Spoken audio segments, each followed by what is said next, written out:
He's been rated as one of the top equity fund managers in India.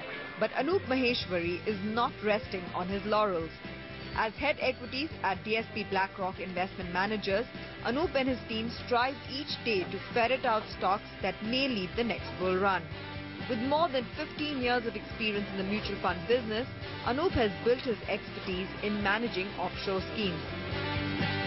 In fact, in his current role, Anup oversees 13,000 crore rupees via domestic funds and nearly 8,000 crore rupees worth of funds based outside India.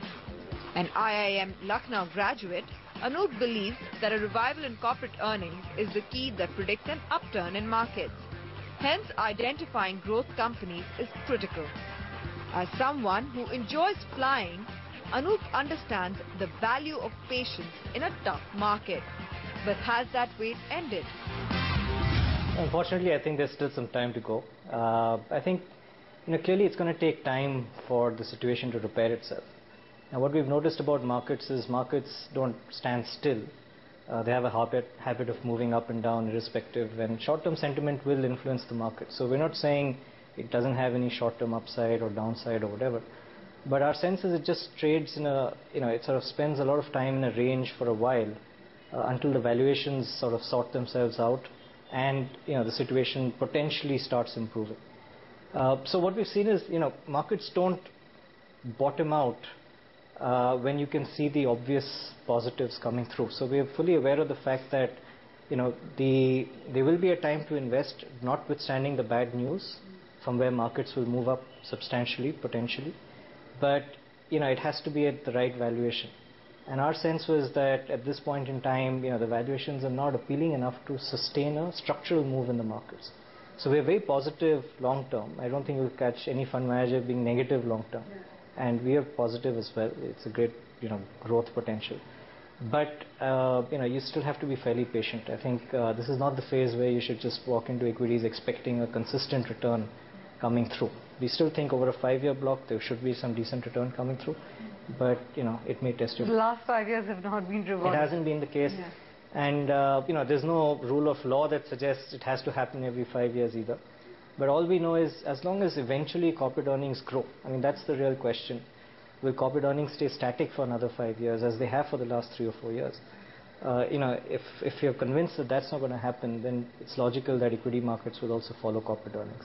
What do you make of the intermediate rallies that the market gives then? You really work with a 6-month timeline. Now there is expectation building that maybe by the end of the year, early 2013, things will start changing. We're always very hopeful, right? So it always looks like 6 months later things will get better. That's a very typical psychological thing. So that's normally the way you start off the year, thinking at least the second half may be better than the first half. Yeah. But at the end of the day, I keep coming back to the fact that we need corporate earnings to sustain any market movement. So markets will move in the short run. You will always have, as I said, they don't stand really static. But the sustainability of the move is what we're more interested in. You could have the markets go up 10%, but if they're finally coming down 10%, we could explain it all the way up and then have to explain it all the way down, and reasons will be found. But it doesn't really help anyone's cause eventually. So what we're more interested in is the markets that move up and, deliver consistent returns over a period of time to investors. You have said that the rupee's fall has in a way absorbed or reflected all the bad news that's been there in the economy. Do you think that there is more downside to the currency? Sure. So, calling the currency is probably worse than calling equity markets. Very rarely have we found anyone getting the currency view right. In fact, I remember somebody mentioning that, calling the currency is like, shooting yourself in the foot while it's still in your mouth. So, it's very difficult to gauge. But I think what I meant at that point was the fact that the currency has given way is the first step towards repairing India's balance sheet as a whole. I think it helps a lot from a current account deficit point of view. It helps significantly now that oil has started retreating as well. So I think, we're getting ingredients of macro improvement slowly. I don't think we should expect to see the result of these very quickly. But the government in the last few days has started to make the right noises, even some of the right actions. If we had to give them the benefit of doubt, the fact that the currency has already depreciated, all of these, when you put it together, it's definitely potentially a better macro outcome than it was maybe 6 months ago, where things were just heading downhill. So you seem to have managed to reach a point where there is a bit of repair that has begun. We're going to see the benefits of that with a lag. So I think the near-term GDP numbers will still not look good. Is it fair to say that the downside of the market has been determined, but how much upside there is right now can't be said with a fair amount of certainty? It's tough to stick your neck out and say that the downside is defined, because events keep progressing. But I think it's fair to say that the market it doesn't seem like it's in the mood to collapse, and it's sort of correcting more through time rather than through very extreme movements, which is a good sign actually. So people do see value at the end of the day in sort of equities, but you're not just seeing the return coming through in the near term. The other thing, of course, I must mention is when we're just talking in very general market terms. But the fact of the matter is there's a lot within the market that you have to really focus on, and there are parts of the market that always perform or underperform. So that's the beauty of the Indian market, at least, that we've experienced for many years now, which is valuations are at extremes across sectors. You can pick and choose correctly. So there are value opportunities, even though the broader index may not fully reflect that. Now the government, of course, has made it very clear that they are going to be pushing investments in the infrastructure space. Well, it helps the sector for sure. I think if the government starts addressing sector by sector, so power clearly is the biggest challenge. It's the largest sector from an infrastructure point of view or a capital expenditure point of view. So if the government does manage to sort that out or come out with clearer policies to enable further investments, then clearly there is some value in that sector. So we've got to look at opportunities there. Again, it's a bit like the overall market view in the sense that it's going to test patience. I don't think you're going to see immediate results. A lot of these balance sheets are fairly damaged. Equity values are very low, but they have a lot of debt. And the concern with infrastructure companies is that there aren't many with high IRRs or internal rate of returns. Yeah, there's very little to show in terms of returns on capital employed. So they've put a huge block of capital without any returns because those assets aren't generating anything. Or very little, and you've also got very large amounts of debt in your books. So it's a very awkward balance sheet to invest into as a shareholder, and you could make quite a few mistakes also if you just took that very broad call that let's buy the whole sector. So you've got to be very careful. There's no doubt about it, but there are individual pieces of value. All right, how do you tie in your individual fund philosophy or investment philosophy to the philosophy at the broader level for the fund house? If you looked at the broad Indian market as a whole, one of the reasons why we still think it's a patience game is that if you look at the spread, this gap between the return on equity of corporate India and interest rates in corporate India, that spread has actually been declining for the last 4 years. So typically when it's lower, your valuations are lower, and as that spread starts expanding, your valuations pick up. Now, why are we optimistic about the next 3 or 4 or 5 years? Because we see a phase at some stage where as corporate earnings start picking up, the return on equity or return on capital ratios move up.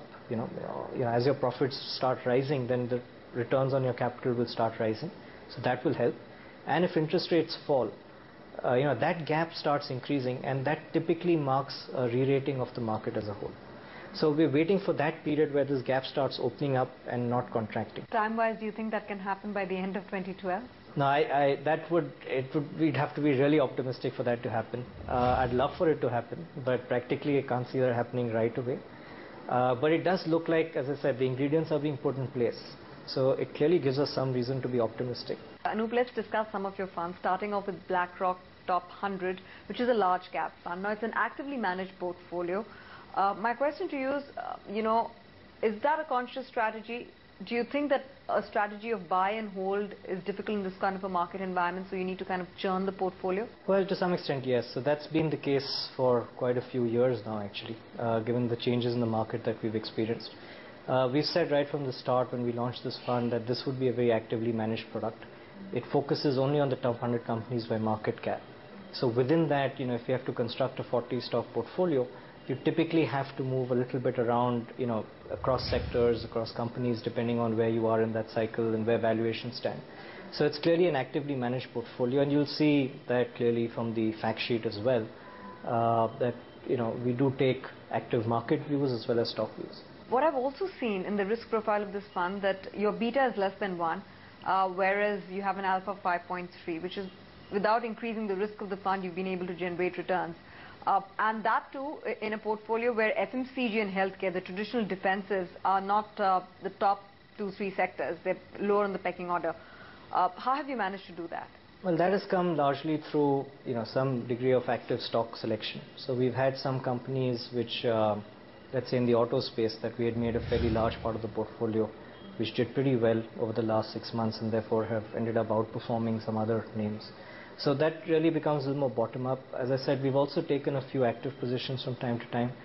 We manage cash quite actively, up to about 7% of the portfolio. So I think it's a combination of these factors really, where you may not see the same sector weight, but within the sector, if you have the right sort of stocks, you can still outperform potentially. You spoke about the cash calls that you take on this fund. Is there an option between increasing cash to taking a position on the future side? When is it that you prefer holding a future versus holding the stock? Sometimes in transition, when we're changing the characteristics of the portfolio, let's say you're deciding to overweight or underweight a certain sector. It's also sometimes where you're not necessarily seeing anything specific in terms of value in the market, and you just want to stay broadly exposed to the market without any specific stock being added at that particular point. Maybe you want to buy a certain stock slightly lower than it is priced on that day. Okay, I also see a big underweight on financials and energy as part of this portfolio. Why is that? Well, financials is, again, it's the selection here. So we've been underweight the public sector banks in particular relative to the private sector banks. So we have a exposure to the private sector banks, which is reasonably good. But when you aggregate it together, it looks like we're underweight the index. The index, in any case, has a very large weightage in financials, close to 26%. So we've run a underweight on financials across most of our portfolios, but we haven't done very badly, irrespective, even though financials have performed, because the private sector part of the portfolio has done reasonably well.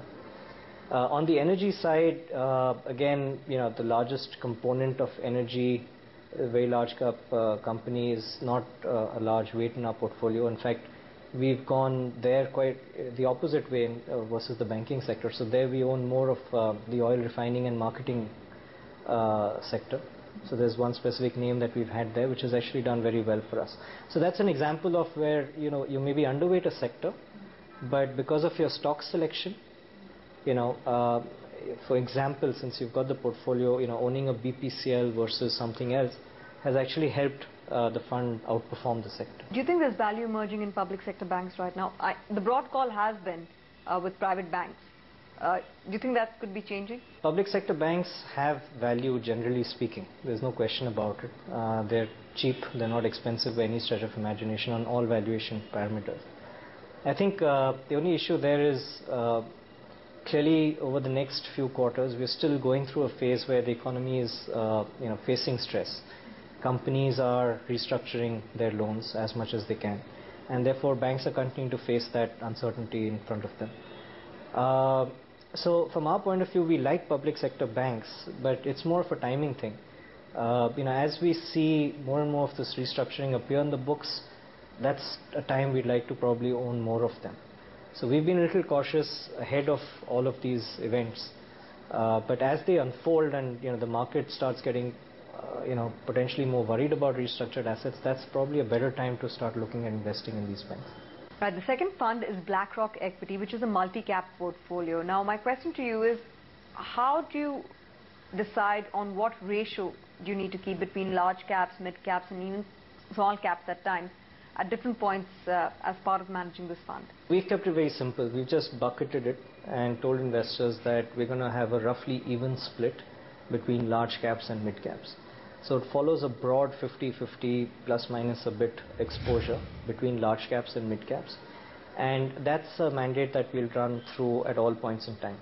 We didn't want to get into the trap of trying to manage that exposure too actively, because the temptation is when mid caps are performing to go overly into mid caps and then not have the liquidity to get back into large caps. So 50-50 mix is really what it is. which we believe is a fairly reasonable mix to have. So in effect, the equity fund actually is a composite of the top 100 fund, that makes up the large cap part of the portfolio, and our small and mid cap fund, which makes up the mid cap part of the portfolio. So it's sort of a reflection of those two products as well. Autos, your focus has been with four-wheelers and auto ancillaries. I do not see two-wheelers as part of the portfolio. Why is that? Well, again, in the four-wheelers, a little company specific, but as I mentioned earlier, we did take some calls early in the year on four-wheelers. At this point, clearly the environment for four-wheelers is looking fairly challenging, but our focus again is on companies which, in our mind have had a tough time earlier and are now repairing their balance sheets again. So, unfortunately, I'm constrained to give names, so I can't specifically talk about that, but you can pretty figure it out. So, that's again very specific on the four-wheeler side. Auto ancillaries generally again bottom up, but we like the broad themes primarily because of the fact that now that the rupee is also a lot weaker, their competitiveness on exports is high, so that looks reasonably good, and you've got some good quality companies in that sector earning fairly good return on capital. As far as two-wheelers are concerned, two-wheelers, we've been, again, the companies that are available today are quite unique in their own ways. There's one two-wheeler company where half the business now comes from exports. There's another two-wheeler company which is sort of re-establishing itself, and then you have a new entrant also coming through. So our sense is that the space will get fairly competitive. There is again a time, we never write off views on a sector. It's always on our radar, and we look at it at a time that we think it's more appropriate. At this point, we just felt we're better off in the other two areas. What about selecting stocks in the services space? What we focus on is the return on equity of any business that you're investing in. So what are the profits that they're generating on the capital that they employ in the business? That's the return on equity. Now, whether you're in services or in infrastructure or whatever business, that's really the key parameter to determine how you'd like to value that business. The good thing in services businesses, they don't require much capital typically, and therefore the return on capital tends to be higher, the return on equity is higher, and therefore the valuations that they also tend to get is higher, because as a shareholder you own a part of a business that is generating very attractive returns, and that return has to influence therefore the value that you pay for that business. So across whether it's a services business or a manufacturing businesses, we're looking always at the return on equity minus interest rates in the system. That is the value that corporate is generating for any shareholder, the extra value over free interest rate, risk-free rates of return. And the bigger that gap, the higher is the multiple we're willing to pay for that. So we always look at this spread and the P multiple or the price to book, and basis that we value it as a services company or an infrastructure company. All right, the next fund is BlackRock Microcap, which is a small cap fund. In the risk profile, I see that with the beta being sub 1, you've been able to generate an alpha of 15.3 plus. How have you managed to do that, especially given the profile for small caps? That is pure bottom-up stock selection. When you go down the microcap range, and for us the definition of microcap is a company outside the top 300 by market cap. So beyond 300th by rank of market cap starts qualifying as microcap for us. So as you go further down the chain, as you'd be more than aware, I think due diligence, the sort of work you have to do in a company actually increases. You have to be a lot more comfortable with the management, with their ability to deliver the business characteristics that you're buying. So what we've tried to do in the microcap fund is just have it very simple.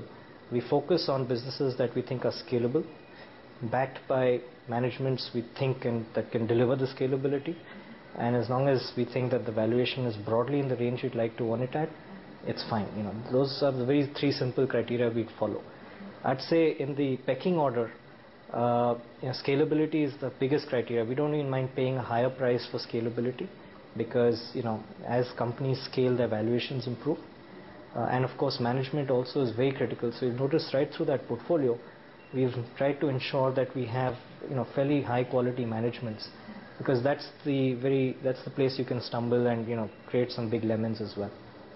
So I think the focus in the microcap fund has been bottom up stock selection. I think what we're, the thing that at least gives us greatest comfort is the fact that the performance has been achieved with a fairly good quality portfolio. We haven't had to take extreme risks to deliver that performance, but it's been purely bottom up. I think to some extent the fact that the last 3 or 4 years have been fairly defensive or have not been crazy in terms of market behavior, where you have all and sundry moving up, has also helped this fund because it is managed in a fairly conservative fashion. So that's really been the contribution. Right. The next fund is BlackRock Small Cap and Mid Cap.